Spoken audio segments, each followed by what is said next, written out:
ಬೆಳಗ್ಗೆ ಆಫೀಸಿಗೆ ಹೋಗುವಾಗಿರೋ ಖುಷಿ ಸಂಜೆ ರಿಟರ್ನ್ ಮನೆಗೆ ಬರೋ ಆಗಿರಲ್ಲ. ಯಾಕಂತ ಗೊತ್ತಾಗ್ಬೇಕಾ? ಈ ವಿಡಿಯೋ ಪೂರ್ತಿ ನೋಡಿ. ತುಂಬಾ ಜನ ಕೇಳ್ತಾ ಇದ್ರಲ್ಲ ನಿಮ್ಮ ಡೈಲಿ ಬ್ಲಾಗ್ಸ್ ಮಾಡಿ ಅಂತ. ನೋಡಿ, ಇದೇ ನನ್ನ ಡೈಲಿ ಬ್ಲಾಗ್ಸ್. ಬೆಳಗ್ಗೆ ಎದ್ದ ಕೂಡಲೇ ದೇವಸ್ಥಾನಕ್ಕೆ ಹೋಗ್ಬಿಟ್ಟು ಅಲ್ಲಿಂದ ಹೂ ಹಣ್ಣು ಎಲ್ಲ ತಗೊಂಡ್ಬಿಟ್ಟು ಆಫೀಸ್ ತಗೊಂಡ್ ಹೋಗ್ಬಿಟ್ಟು ಪೂಜೆ ಮಾಡ್ತೀನಿ. ಇದು ನಾನು ಡೈಲಿ ಮಾಡೋ ಮೊದಲನೇ ಕೆಲಸ. ದಸರಾಕ್ ಇನ್ನೇನ್ ಹತ್ರ ಇರೋದ್ರಿಂದ ಬಾಸ್ ಎಲ್ಲರಿಗೂ ಬಟ್ಟೆ ಕಳಿಸಿದ್ರು, ಅವರಿಗೆಲ್ಲರಿಗೂ ಕೊಟ್ಟೆ. ಅವತ್ತು ಇಡೀ ದಿವಸದಲ್ಲಿ ನಂಗೆ ಖುಷಿಯಾಗಿರೋ ಒಂದೇ ಒಂದು ವಿಷಯ ಅಂದ್ರೆ ನನಗೂ ಕೂಡ ಬಾಸ್ ಬಟ್ಟೆ ಕೊಟ್ಟಿದ್ರು, ಬ್ಲಾಕ್ ಅಂಡ್ ವೈಟ್.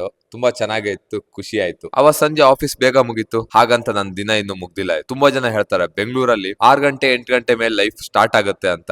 ಎಸ್, ನನ್ ಲೈಫ್ 6 ಗಂಟೆ ಮೇಲೆ ಸ್ಟಾರ್ಟ್ ಆಗುತ್ತೆ, ಅದು ಒಂದು ಡೆಲಿವರಿ ಬಾಯ್ ಆಗಿ. ತುಂಬಾ ಜನ ಹೇಳ್ತಾರೆ ಆಫೀಸ್ ಹೋಗಿ ಬರೋದೇ ತುಂಬಾನೇ ಕಷ್ಟ ಅಂತ. ಬಟ್ ನಾನ್ ಡೈಲಿ ಸಂಜೆ 70 ಕಿಲೋಮೀಟರ್ ಟ್ರಾಫಿಕ್ ಅಲ್ಲಿ ಡೆಲಿವರಿ ಬಾಯ್ ಆಗಿ ಕೆಲಸ ಮಾಡ್ತೀನಿ. ಈ ಡೆಲಿವರಿ ಏನು ಕಷ್ಟ ಅಲ್ಲ, ಬಟ್ ಅವತ್ ಸಂಜೆ 4 ಗಂಟೆಯಿಂದ ಹಿಡಿದು ರಾತ್ರಿ 10-11 ಗಂಟೆ ತನಕ ಮಳೆ ಹೊಡೆದಿತ್ತು. ಮಳೆ ನೀರಿಗೆ ಕೈ ಉರಿಯಕ್ ಸ್ಟಾರ್ಟ್ ಆಗ್ಬಿಟ್ಟು ಎಸ್ಲೇಟರ್ ಅಷ್ಟೇ ಕೊಡಕ್ ಆಗದೆ ಇರೋ ಪರಿಸ್ಥಿತಿ ಬಂದಿತ್ತು. ಇದೆಲ್ಲ ಆದಾಗ ಒಂದೇ ಅನ್ಸೋದು, ಊರಿಗೆ ಹೋಗ್ಬಿಟ್ಟು ಅಪ್ಪ ಅಮ್ಮನ ಜೊತೆ ಆರಾಮಾಗಿರೋಣ ಅಂತ. ಬಟ್ ಅವರು ನಮ್ಮ ಒಂದ್ ನಂಬಿಕೆ ಮೇಲೆ ಬೆಂಗಳೂರಿಗೆ ಕಳ್ಸಿರ್ತಾರೆ. ಕಷ್ಟನ ಸುಖನೋ ಇಲ್ಲೇ ಬದುಕ್ಬೇಕು ನಾವು. ಇದು ನೋಡಿ ನನ್ನ ಬ್ಯಾಂಗ್ಳೂರ್ ಲೈಫ್ ಮುಗಿಯೋದೇ ರಾತ್ರಿ 10-11 ಗಂಟೆ. ಇದ್ರ ಮೇಲೂ ತುಂಬಾ ಜನ ಕೇಳ್ತಾರೆ ಮನೇಲಿ ಅಡ್ಗೆ ಮಾಡ್ಕೊಂಡು ಊಟ ಮಾಡಕ್ ಆಗಲ್ವಾ ಅಂತ. ದೇವರಾಣೆ ಆಗಲ್ಲ. ಅಲ್ಲಿ 50 ರೂಪಾಯಿಗೆ ಒಂದ್ ಫ್ರೈಡ್ ರೈಸ್ ಕೊಟ್ರೆ ತಕೊಂಡ್ ಬಂದ್ ತಿಂದು ಮನೆಗ್ ಬಿದ್ರೆ ಸಾಕು ಅಂತ ಇರುತ್ತೆ.